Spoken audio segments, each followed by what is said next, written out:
Der Redner des heutigen Abends ist ein Wanderer, dem wie ein Schatten die Philosophie folgt. Professor Ken Jemes oder, wenn er sich hier in Deutschland vorstellt, Ken Gemesch, weil er ungarische Vorfahren hat, ist Professor am Birkbeck College in London und hat einen weiten Weg hinter sich. Nicht so sehr, weil er heute von London nach Freiburg gekommen ist und mit den üblichen Schwierigkeiten der Transportationstechnik konfrontiert wurde, sondern als Philosoph hat er einen weiten Weg hinter sich und man könnte diesen Weg als einen Aufstieg, als einen Gradus ad Parnassum Philosophicum deuten, denn er hat angefangen mit analytischer Philosophie. Stellen Sie sich mal vor, 1990 promoviert an einem der Zentren der modernen analytischen Philosophie an der University of Pittsburgh in den Vereinigten Staaten, obwohl er ursprünglich einen australischen und eben ungarischen Hintergrund hat. Und da hat er sich mit sehr schwierigen begriffsanalytischen Fragen beschäftigt, die von Carnap und von Tarski herkamen. Fragen, die ihn dann zu einer Reihe von Publikationen im ganz harten Sektor der analytischen Philosophie motiviert haben. Man hätte 1990 folgende nicht geglaubt, dass er irgendwann mal im Jahr 2019 hier nach Freiburg kommen würde, um ausgerechnet über Friedrich Nietzsche zu reden. Irgendwann aber hat er das Bedürfnis verspürt, nicht nur über Irrelevance nachzudenken, so ein wichtiger Aufsatz, den er im Jahr 2007 in Synthese publiziert hat, sondern die Irrelevance von traditioneller, bloß begriffsanalytischer Philosophie erkannt, um eine Philosophie zu ergreifen als Denker, die selber Lebensrelevanz hat. Und was, meine Damen und Herren, liegt näher, als sich an dieser Stelle dann auf Friedrich Nietzsche einzulassen. In den letzten Jahren und Jahrzehnten ist Ken Jemes einer der profiliertesten Vertreter der anglophonen Nietzsche-Forschung geworden. Er versucht einerseits Nietzsche in seinem Denkkontext uns vor Augen zu stellen. Er versucht zu analysieren, etwa wie es um die philosophische Lebensform als asketische Lebensform steht. Sie wissen vielleicht, in der dritten Abhandlung zur Genealogie der Moral ist das ein wesentlicher Punkt. Er interessiert sich für die Thematik des Nihilismus und der Frage, wie man dann das Leben doch noch bejahen kann. Er tut das aber eben nicht nur in philosophiehistorischer Perspektive, sondern systematisch interessiert, ohne diesen Texten Nietzsches Gewalt anzutun, womit er sich vom Gros der anglophonen Nietzsche-Interpreten wohltuend unterscheidet. Diverse Publikationen könnte ich nennen. Ich will vor allen Dingen auf zwei gemeinsam mit Kollegen verantwortete Bände hinweisen. Zum einen das Oxford Handbook to Nietzsche, das er 2009 mit John Richardson herausgegeben hat, und zum anderen ein Band mit Simon May zusammen, Nietzsche on Freedom and Autonomy, ebenfalls in Oxford erschienen. Vielleicht am deutlichsten seine philosophische Grundintuition zeigt ein Beitrag in diesem Oxford Handbook of Nietzsche, ein Beitrag, der den Titel trägt Life Perspectives, die Lebensperspektiven des Philosophierens, bestimmen jetzt sein Nachdenken. Und Sie sehen, Aufstieg zum philosophischen Parnass, aus den Niederungen der analytischen Philosophie bis hin zu Nietzsche. Und jetzt fragen Sie sich natürlich heute, Nietzsche, Trump und Brexit, ist das ein steiler Abfall oder wie müssen wir das interpretieren?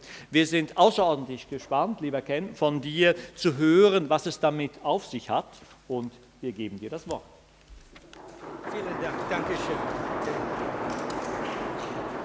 Okay.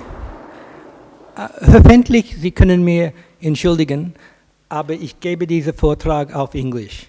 Warum? Meine Tochter, sie ist eine Schweizerin, hat gesagt, Papi, dein Akzent ist ganz unmöglich und niemand kann sie verstehen. So, I'm going to give this in English. First of all, I hope that doesn't alienate too many of you. I do have a tendency to speak very fast. So if I do that, especially since it's a foreign language to most of you, can someone put up their hand? And that'll remind me, which means I'll be slow for another 5 seconds and then I'll speed up again. But at least I'll give it a try.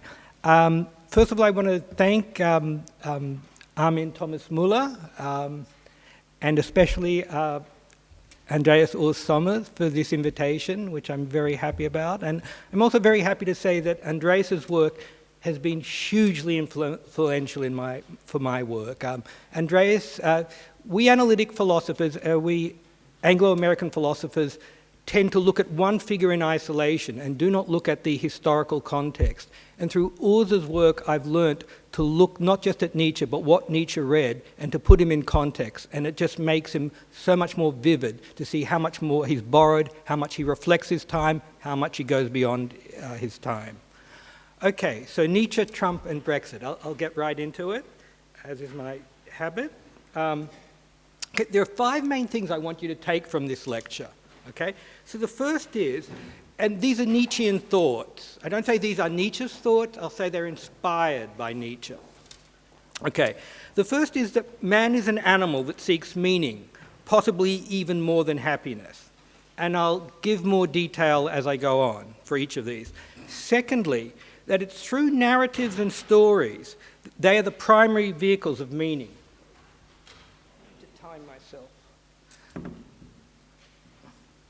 I'm going to try just to speak for 40 minutes. So it's through narratives and stories that are the primary vehicles of meaning, and that the need for a meaning-conferring narrative can conflict with our will to truth, and one might have to give way to the other. This is one of Nietzsche's great insights, that it's in some sense the problem of modernity, that we need myth, in some sense, to enchant the world, to make it meaningful, but our will to truth so often destroys all those myths so that the world becomes disenchanted. Okay, the third point I want to emphasize in this talk is that religious narratives no longer grip many of us. This is part of the context of Nietzsche's famous God is Dead talk, and that liberal democratic narratives no longer serve to ground meaning, but they merely offer us the prospect of better economic conditions. This is especially true. I'm speaking mainly of the Anglo world, by the way, at the moment, in this talk. Furthermore, liberal democratic narratives not only no longer help us enchant the world, they no longer ground meaning, but they're seen in failing, even in their promise to deliver better economic conditions, better material benefits, consumer happiness.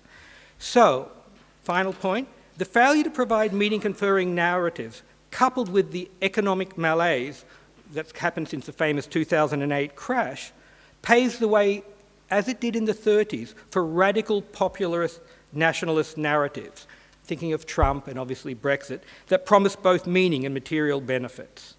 Okay, now I'm going to expand on each of these points.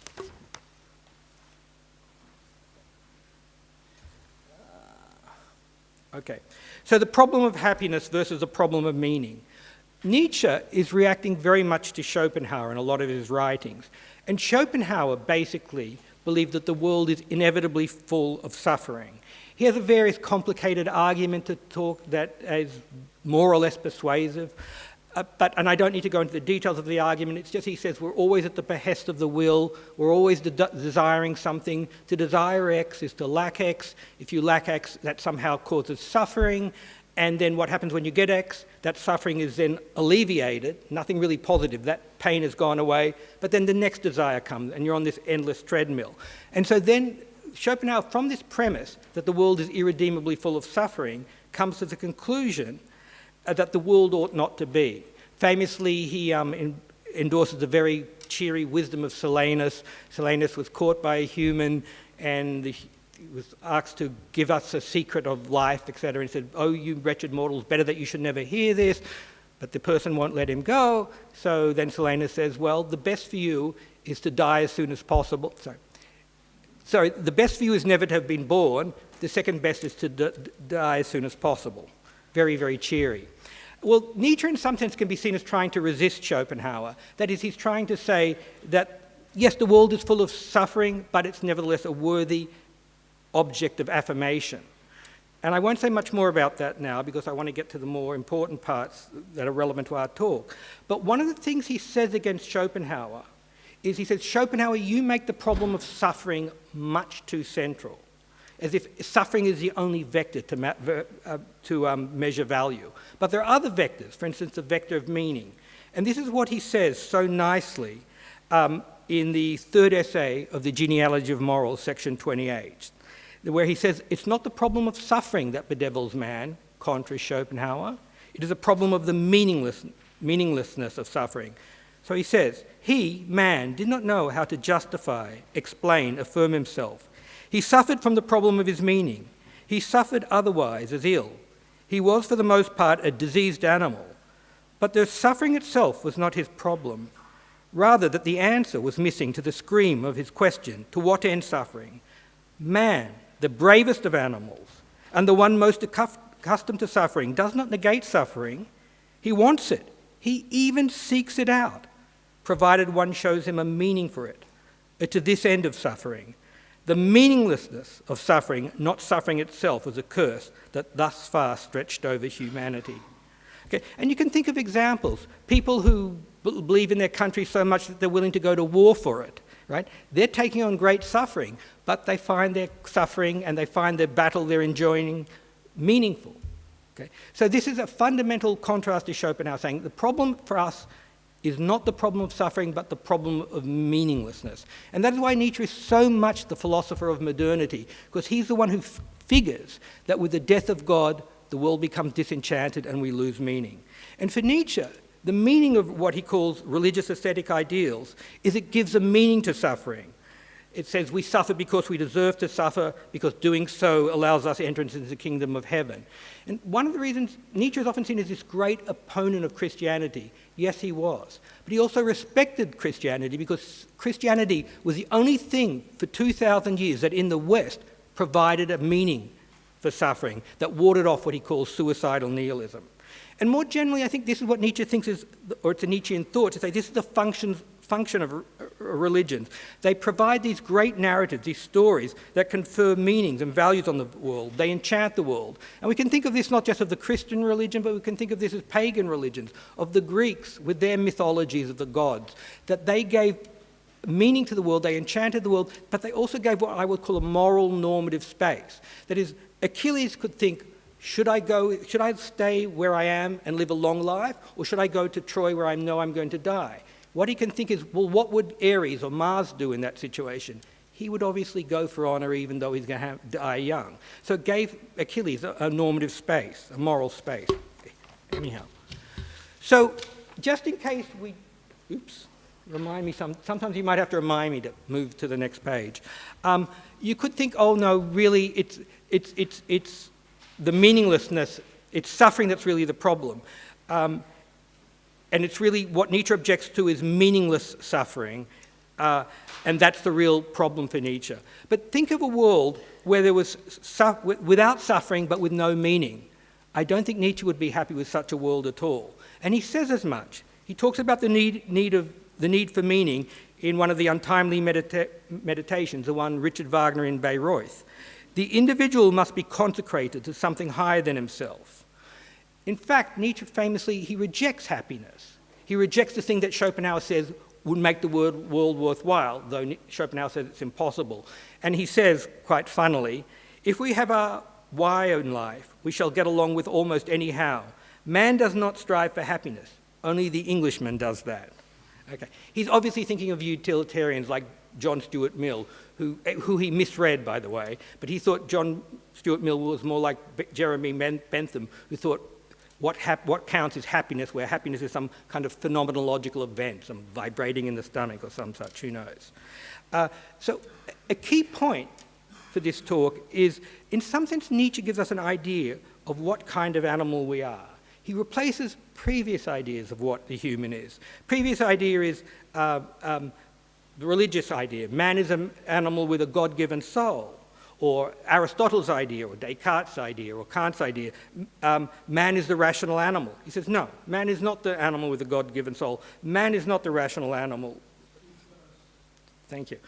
Man is the animal that seeks meaning. Man is a narrative animal. What separates us from, say, dogs and cats is that we care about our stories. I'm not saying that dogs and cats don't have stories. You can tell the story of your cat and dog's life, but they are not interested in their stories. We are interested in our stories, and our stories are intrinsic to who we are. Okay. But I have to mention a problem, and it's what we call the last man problem. The last man is a figure who occurs in Zarathustra. And I'll just quote from Zarathustra. He says it very poetically.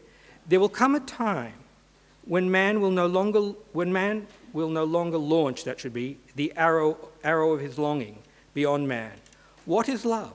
What is creation? What is longing? What is a star? So questions the last man and blinks. We have discovered happiness, say the last man, and blink. Okay, you have to think of a star. A star is something that illuminates the whole, that sheds light on the whole. The last man doesn't care about that.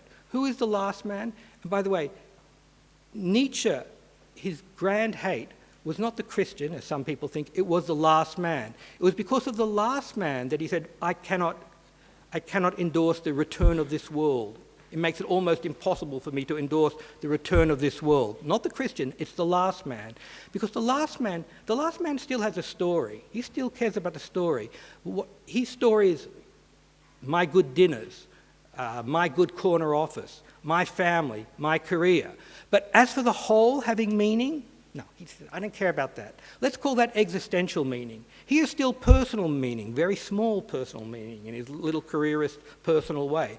What he doesn't want is, he doesn't care about the whole schmear having meaning. Okay? And Nietzsche thinks he says we are the animals that care about stories. And where we are good, we look for stories that animate the whole, that enchant the world, that give meaning to the whole. Okay. So I've talked about meaning.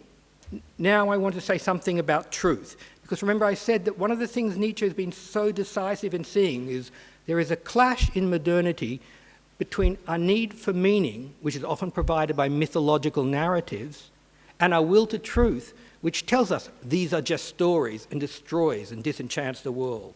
So I'm going to talk quite a bit now about the will to truth. Nietzsche actually argues that Nietzsche actually argues that the Christian will to truth eventually comes to pronounce a negative judgment on belief in God. As he says it so wonderfully in the genealogy of morals, the 2,000-year discipline in truth, in the end, forbids itself the lie invented in belief in God, the lie involved in belief in God. All great things perish through themselves. I want you to note that. Great things. That shows that Nietzsche does think Christianity is a great thing. All great things perish through themselves.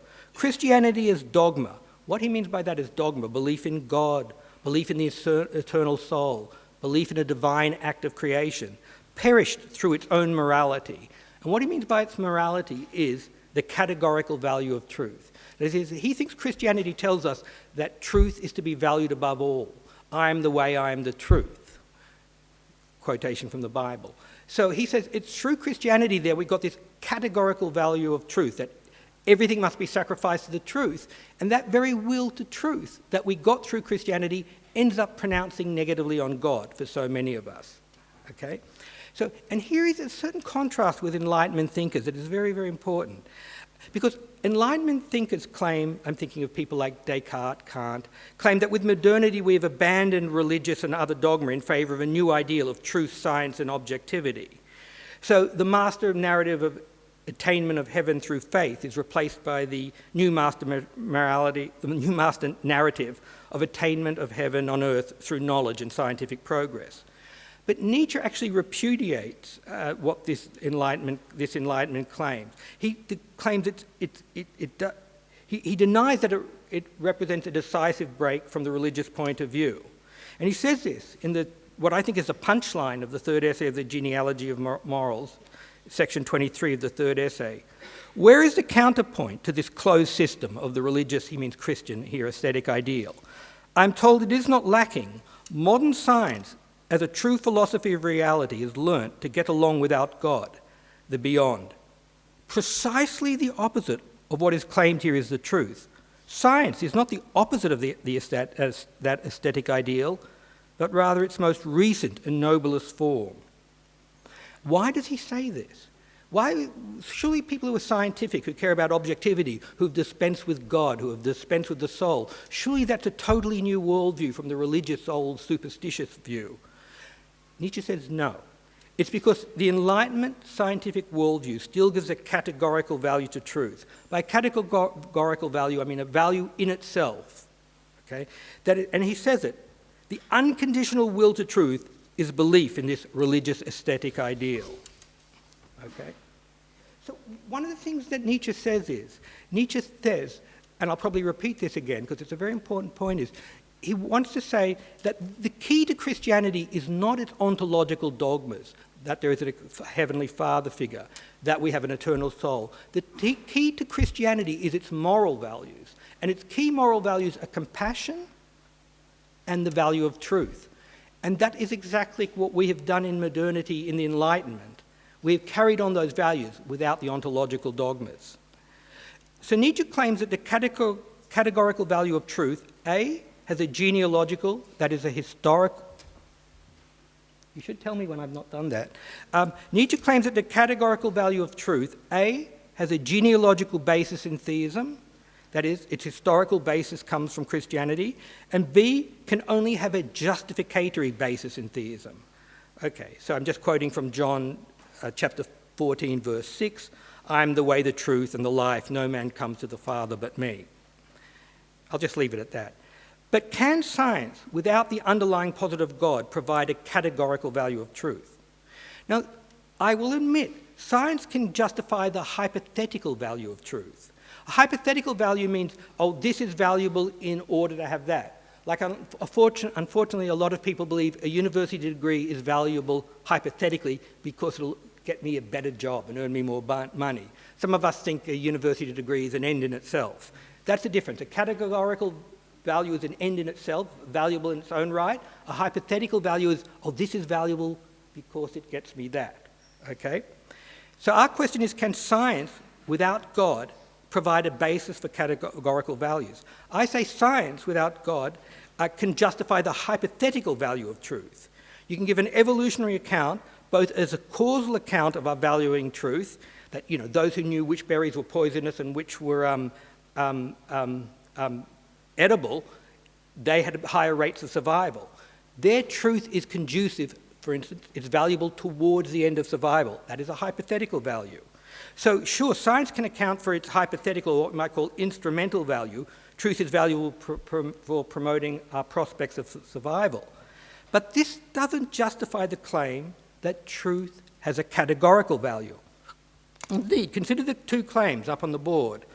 Hypothetical, truth is valuable to the end of survival. Truth is valuable as an end in itself. Only the former has a status as a scientific claim. The claim that truth is an end in itself is not a scientific claim. It is, as Nietzsche so clearly recognized, a moral claim. Okay? And in fact, Christianity and modern science, a scientific worldview, take truth not simply to be a categorical value, that is, a end in itself, but perhaps the ultimate value. What I mean by an ultimate value is an end in itself that trumps all other ends. As in, there are other ends that one might have, but truth is more important than all the others. As Nietzsche says it so wonderfully in The Gay Science, we can see that truth also rests on faith. Nothing is more needed than the truth, and in relation to it, everything else is only second-rate value. That truth is more important than any other thing, including every other conviction. And think how central that is to Enlightenment thought. Now, if you believe in God, you have a marker, you have a basis for saying, why is truth so valuable? Because God tells us truth is valuable. But if you don't believe in God, why should you think that truth is a value that trumps all other values? But the Enlightenment continues with that in a very, very unregistered, uninterrogated way. So that's why I say, the Enlightenment as religion. In his famous Death of God passage, Gay Science 125, Nietzsche claims that the full meaning of the death of God has not reached us. Okay, he says, this prodigious event is still on its way and is travelling. It has not yet reached men's ears. Lightning and thunder need time. The light of the stars needs time. Deeds need time, even after they are done, to be seen and heard. This deed is as yet further from them than the furthest star, and yet they have done it themselves. This is in the Death of God passage where he's addressing these kind of village atheists who laugh when the madman comes in and says, where is God? I'm looking for God. And they make a big joke, yeah, has he gone on a vacation? Is he hiding from us? It's all a big laugh to them. But then he hits them with these questions like, who has given us the sponge to wipe away the whole horizon? Who has extinguished the sun? And what he means by that is, Nietzsche wants to say, look, there are many atheists out there, but they think giving up on Christianity is just giving up on that father figure in the sky or giving up on the immortal soul. But if you really give up on Christianity, you have to interrogate the very values that are central to Christianity. For instance, the value of compassion, caring about that one must love one's brother, the value of truth. So, key point, Nietzsche's rejection of Enlightenment mythology. The Enlightenment, by focusing on questions of existence, the existence of God or the eternal soul, what we call questions of ontology, or the original act of divine creation. It posits a decisive historical break between the alleged dark age of religion and modernity. That is, the Enlightenment likes to say, oh, you know, these people of superstition and religious, they had all these weird beliefs about existence, about ontology, existence of the soul, the existence of the father figure. Thank you, slowing me down. But Nietzsche says, look, the core of Christianity are not those ontological beliefs. This is something that other people in the 19th century had said. Strauss had said that in his Life of Jesus, that the core of this is an idea that was floating in the 19th century, that the ontological dogmas of Christianity are not its core are its values. Of course, Strauss argued that's why we can, in some sense, continue to be Christian. We can give up the ontological dogmas and keep the morals of compassion, the morals of searching for truth. What Nietzsche says is no, once you give up God, you have to question, and why should I care about my neighbour? And why should I care about truth? Okay, well, with Trump, we've seen the extreme of that view. Okay, so Nietzsche emphasising values rather than ontology, he claims the decisive break is not where the Enlightenment says it was, between the medieval religious world and the world of modern truth and objectivity and science. The decisive world is where we changed our moral values, and that was between the pagan world and the Christian world. Think of the pagan world. Think of the Greek heroes. They did not care about suffering. They were often willing, as Achilles was willing, to endure great suffering because they cared about things like honour, right? And they did not care that much about truth. One of the great heroes, Odysseus, a known fabricator and liar. In fact, they take, pleasure in his outlandish lies and how he tricks people. So the two central values of the Christian tradition, according to Nietzsche, are the value of compassion, love of one's neighbour, and the value of truth. And these values are just as central to the Enlightenment as they are to the religious Christian worldview. Okay? So, as I say, Nietzsche is famous for his polemics against Christianity, especially in the genealogy of morality. Oh my gosh, this got this error, sorry. And the Antichrist. But who are Nietzsche's Christians, right? The Pope Caesar Borgia, that's a mistake. Caesar Borgia was not Pope. The Crusaders. The people he really has in mind when he attacks Christianity are not actually believing Christians of previous generations, but it's his 19th century compatriots. For instance, people who have championed socialism, J.S. Mill, or communism, people who champion humanistic values, the value of truth, the value of compassion, the idea that through truth and knowledge we can ameliorate suffering. It is such secular atheists, say today Richard Dawkins, who actually preach and practice Christian values in a way that historical Christians, especially those in power, rarely did. Historical Christians, previous popes, may have spoken of the value of truth and the value of love, but what did they practice? They practiced realpolitik and power politics. But it's actually secular atheists in the 19th centuries who are trying to implement Christian values, even if they're atheists, trying to implement it through new norms of proposed norms of democracy, of socialism, of communism, etc. They're trying to actually institute a real political example of the religion of compassion. Okay, that will bring me to my next slide. A phrase Nietzsche uses, the religion of compassion, talking about Christianity, but also talking about the Enlightenment in a certain sense, in Antichrist 7 and Gay Science 377. And I'll just quote a few. I won't quote all of these. Maybe you can read faster than I talk. Maybe not. Okay. The last grasp of Christianness and morality. Those are his own words. That the person whose actions are congenial, disinterested, generally useful and affable is now, in the 19th century, felt to be the prototypically moral. That is perhaps the most pervasive effect and change of heart wrought on Europe by Christianity. I'll read a bit of it. The more one dissociated oneself from these dogmas, that is the dogmas about existence, of the soul, of the eternal father figure, the more one sought, as it were, the justification of this dissociation in a cult of love for humanity, not to lag behind the Christian ideal in this matter, but to surpass it wherever possible with a secret spur of all the French free thinkers, from Voltaire through to Auguste Comte, who famously had the religion of humanity, with his famous moral formula, live for others, and later did in fact out-Christian Christianity. On German soil, it was Schopenhauer who preached that morality is all about compassion, even though he was a card-carrying atheist. Or on English soil, John Stuart Mill, who made famous the teachings of sympathetic effects and of compassion, or the benefits of others as the principle of action. So Nietzsche actually thinks these people, often people who pride themselves as card-carrying atheists, they don't realize that they are really Christian.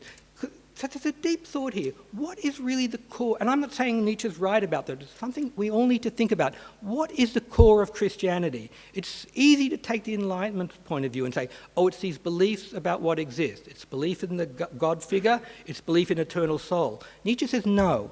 Those are just so stories, so to speak. Those are stories were given to create authority for certain moral norms. But the real core of Christianity, Nietzsche argues, is its moral norms. And the two major moral norms that he signals are the morality of compassion, that one should care about one's neighbour's suffering, one should love one's neighbour as one loves oneself, and this idea that truth is to be valued above all else. So he says for a lot of us of the Enlightenment, these atheists like John Stuart Mill, like Karl Marx, not that he wrote about Marx, they are still Christians in a certain way.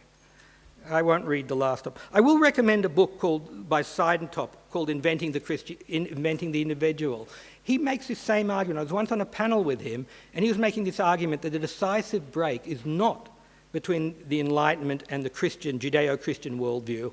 The decisive break is between the pagan worldview and the Christian worldview. So it occurred not in the 15th or 16th century, it occurred over 2,000 years ago.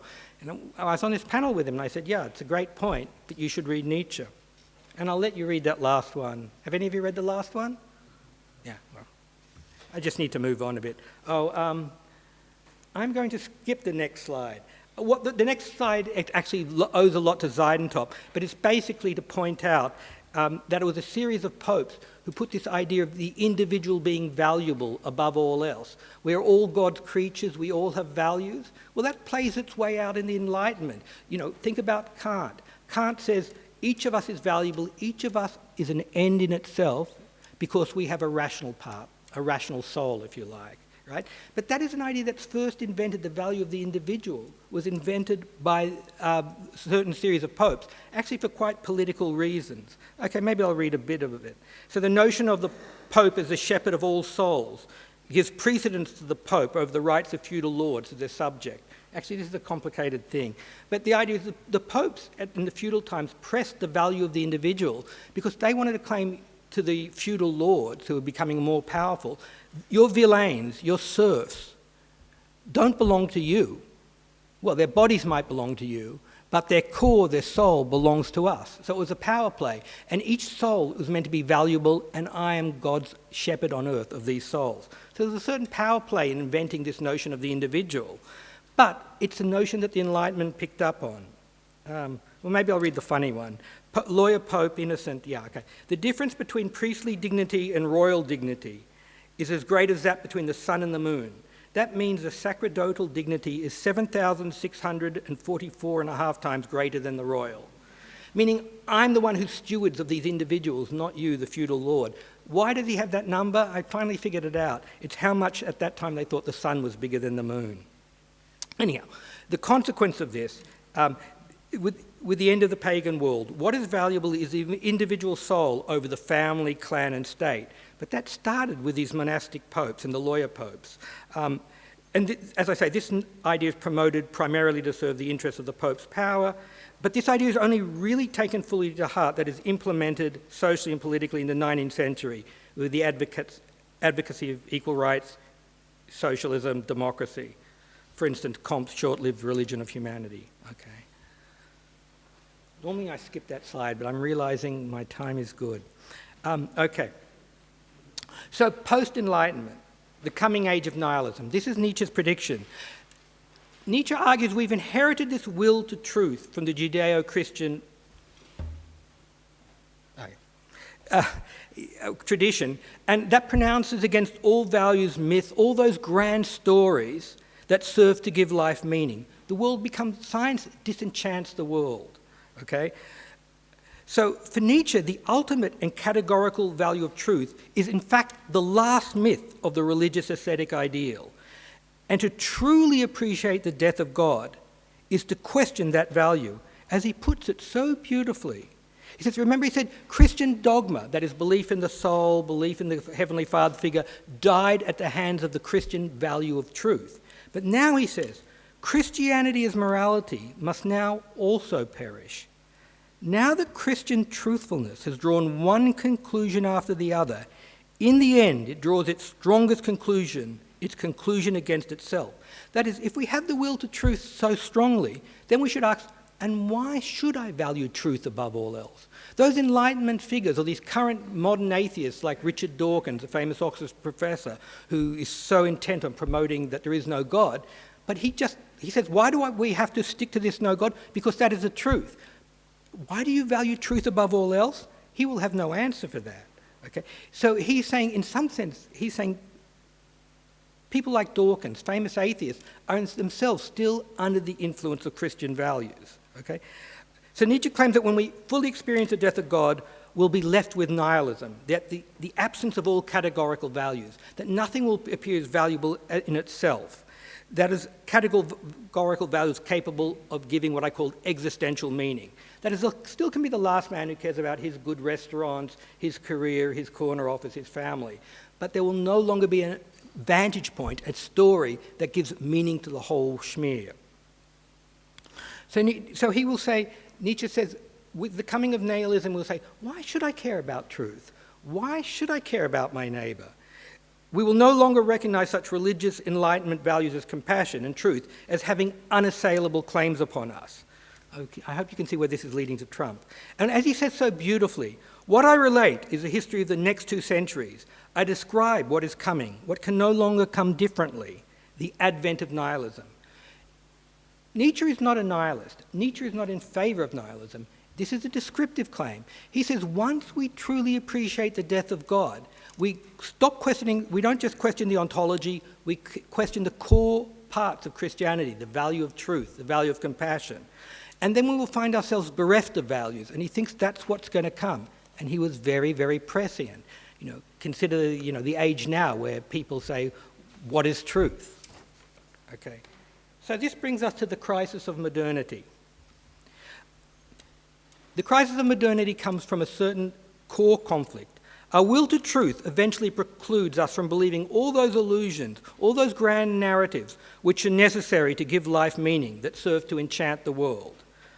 B, we as a narrative animal have a basic need to find life meaningful. As Nietzsche very succinctly puts it, quoting from Byron, the tree of knowledge is not that of life. Because what he wants to say is the tree of knowledge destroys all those stories that give us meaning, that enchant the world. Okay. Yeah. Okay, so postmodernity and nihilism. Okay. So Nietzsche claims that once we've dispensed with these great myths and illusions, He thinks we'll truly appreciate the death of God and we'll fall into nihilism, the rejection of all categorical values, or at least all those categorical values that are capable of giving existential meaning. You know, grand stories like communism is a grand narrative that gives meaning to all of history, that all of history is inevitable progress to this perfect state, etc. And this for Nietzsche leaves us with two possible, well, no, this is not for Nietzsche. This leaves us with two real possibilities. This is more my commentary. You'll see why in a second. We remain without categorical values and grand meta-narratives.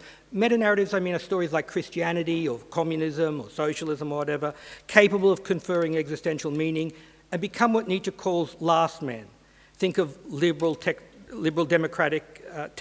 liberal democracy and consumer societies, which often preclude grand narratives but say, you know, I'm going to redistribute things so we can have better consuming, etc. Or, second alternative, we forge new categorical values and meta-narratives capable of conferring existential meaning.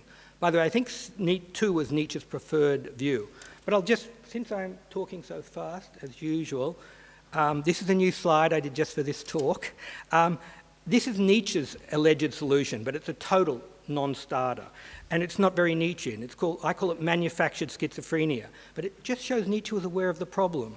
Science provides us with less and less pleasure and deprives us of more and more pleasure through casting suspicion on the consolations of metaphysics, religion and art, grand narratives. Then that the mightiest source of joy to which mankind owes almost all its humanity will become impoverished. For this reason, a higher culture must give to man a double brain, as it were, two brain ventricles, one for the perceptions of science, that is truth, and the other for non-science, lying beside one another, not confused together, separable, capable of being shut off. This is a demand of health. So this is a real non-solution. It's like Nietzsche saying we should be schizophrenic. There's part of us where we should live the will to truth, and then we don't allow any of these great stories about the summum bonum, about the eventual end of history in the perfect state, or about a heavenly father figure, and another part of us that allows us to indulge in these stories. It's not a very practical solution. It's not a Nietzschean solution, because Nietzsche in his work is endlessly saying, and I've written a few articles on this, that the ideal of unity is essential to becoming a genuine person. So it's an un-Nietzschean solution, this idea of schizophrenia, two parts of the brain, and also there's no practical means of implementing such a solution. Okay, now I think I'm coming to the part you're actually all been waiting for, where I actually talk about Trump and Brexit. Okay. So I'm going to bring some of these pieces together now. I'm thinking very much here of the left of countries like Italy. I know Germany's left not so well. I know America's left, and I know the English left a bit. Okay, the old left presented a common group identity and a sense of shared mission. We are workers fighting for our rights. Okay, well, Rosa Luxemburg would be a case. The far left. Think of workers' associations and the like. Film clubs, their banners, their May Day parades, association picnics, workers' education, workers' clubs, etc. That was very important for the old left. They gave them a sense of core identity, a sense of a mission and a sense of meaning. I don't know about that one. Okay, I'll just read that. Worth noting that this left, often populated by atheists, is the actual heir to Christian notions of equality of souls, compassion, etc. Ironically, the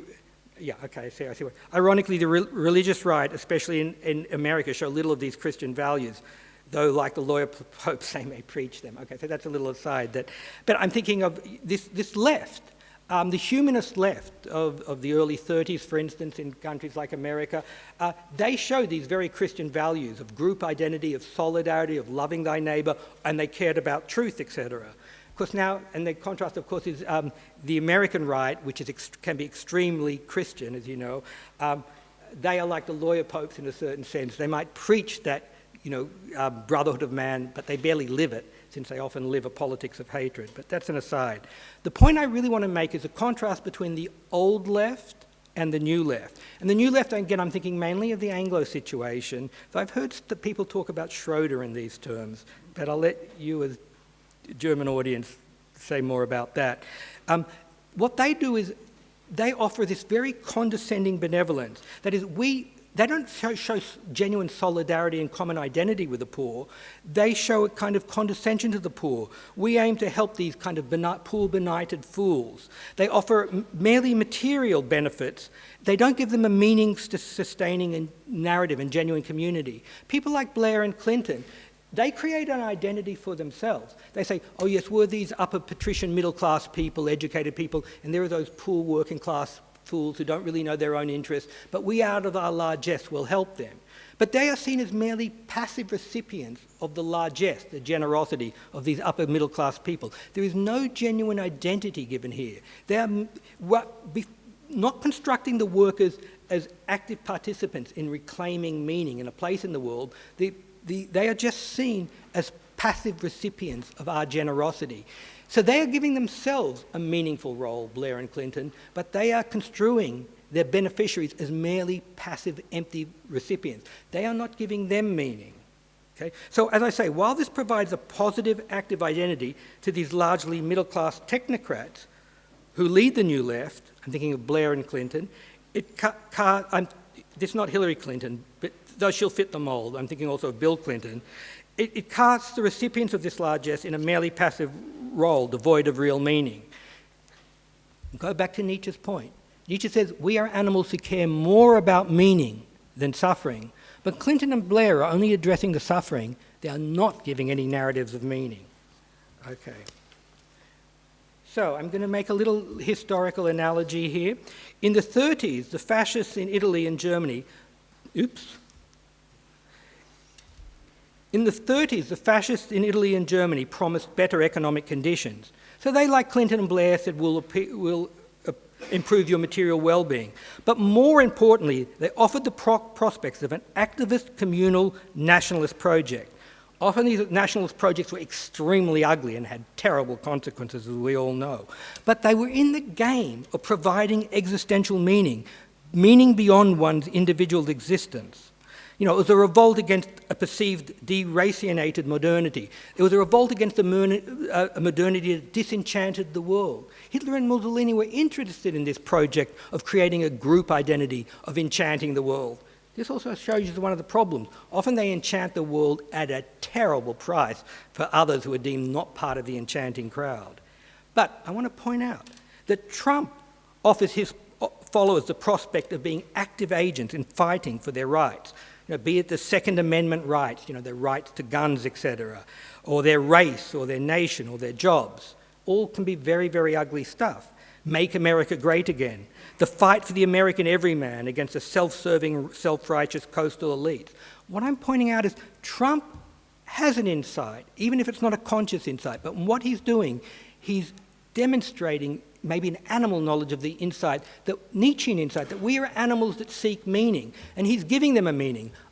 You and I probably find it a very shallow, unbelievable meaning, but I want to point out he's in the meaning game in a way that the New Left, as it's often called, gave up on meaning. Similarly, against the Remainers. When the Remain campaign was going on in England before the referendum, all they talked about was economics. They treated all their audience as homo economicus, as if all they're interested in is how they'll be economically better, right? And they kept saying, oh, with Brexit, the economy will be worse.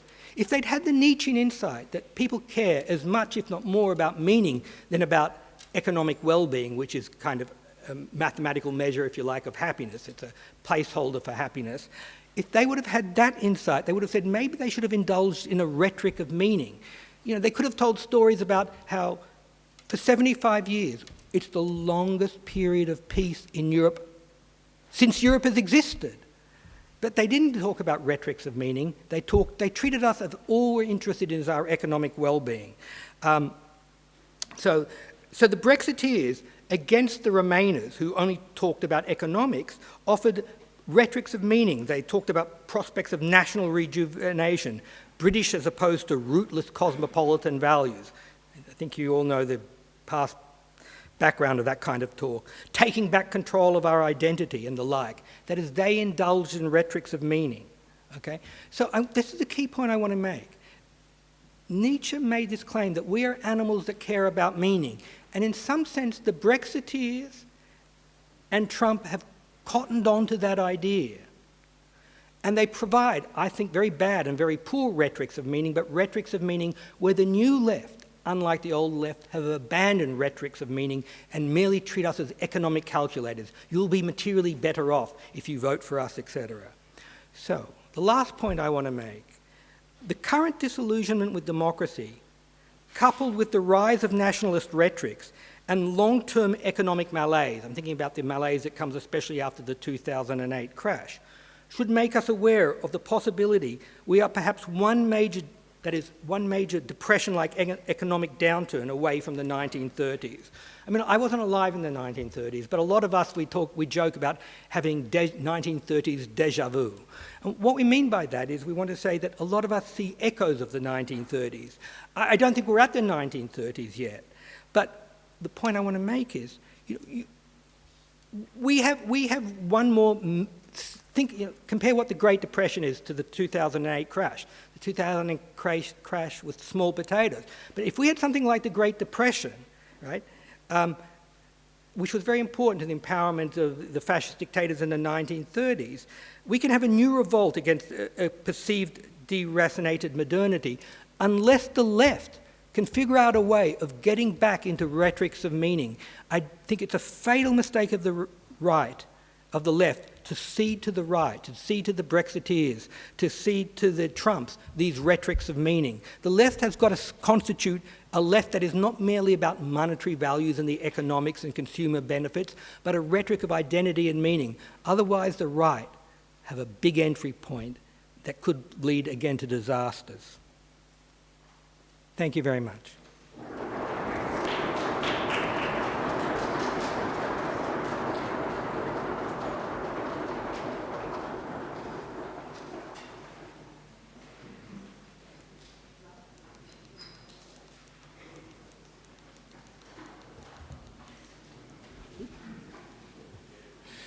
Meine Damen und Herren, Sie haben gesehen, dass unser Redner Ken Jeeves keineswegs in ein tiefes Loch gefallen ist nach seinem Gradus ad Parnassum Philosophicum, sondern im Gegenteil die Höhe nicht nur gehalten, sondern noch überboten hat. Und vielleicht sehen wir jetzt auch, dass die analytische Philosophie, aus der er herkommt, nicht einfach nur Niederungen des Denkens sind, sondern dabei helfen, klare und deutliche Begriffe zu bilden.